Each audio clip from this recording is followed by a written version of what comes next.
চাঁদাবাজির অভিযোগে ঢাকা কলেজের 4 শিক্ষার্থী গ্রেফতার। নবদিনের প্রতিবেদক মোহাম্মদ জোবায়ের হোসেনের তথ্য ও চিত্রে দেখুন বিস্তারিত। রাজধানীর আজিমপুরে ঢাকা কলেজের 4 শিক্ষার্থীর বিরুদ্ধে চাঁদাবাজির গুরুতর অভিযোগ উঠেছে।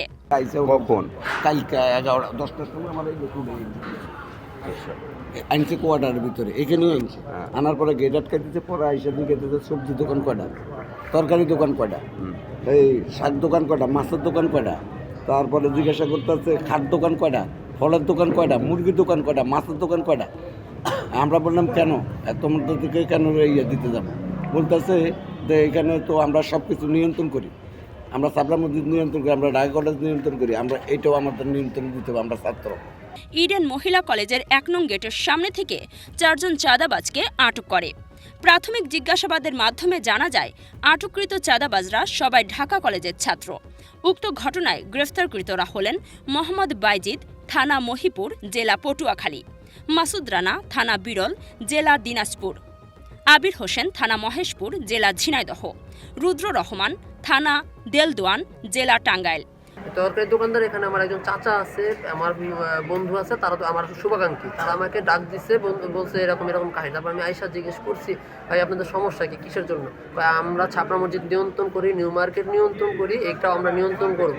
হ্যাঁ, আমি অমুক, আমি তমুক, এটা বলতেছে। তারপরে আমরা এইখানে বসে, এই যে ক্যাম্পের একটু 10 গজ সামনে বসে এই ঘটনা। তারপরে আমি ক্যাম্পের থেকে স্যারদের ডাক দিয়ে নিয়ে তাদের ক্যাম্পে ধরাই দিছি।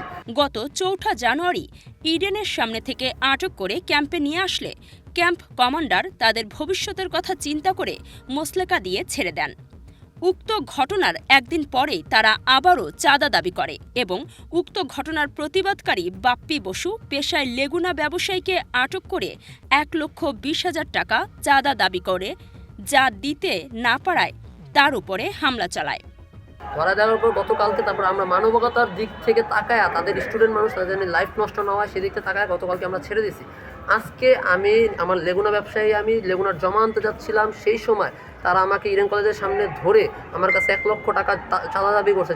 চাঁদা আমি দিতে অস্বীকার করার পরে তারা, তাদের 7 জন ছিল, আমাকে গণপিটানো হয়েছে।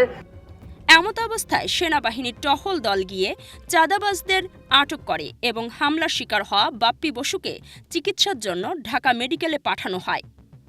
এ ঘটনায় গ্রেফতারকৃত আসামি 4 জনকে সোমবার রাত 9:20 দিকে রাজধানীর লালবাগ থানার এসআই দেবাশিসের কাছে হস্তান্তর করা হয়েছে। চাঁদাবাজ দমনে এ ধরনের অভিযান অব্যাহত থাকবে বলে জানায় সেনাবাহিনীর 46 পদাতিক ব্রিগেড।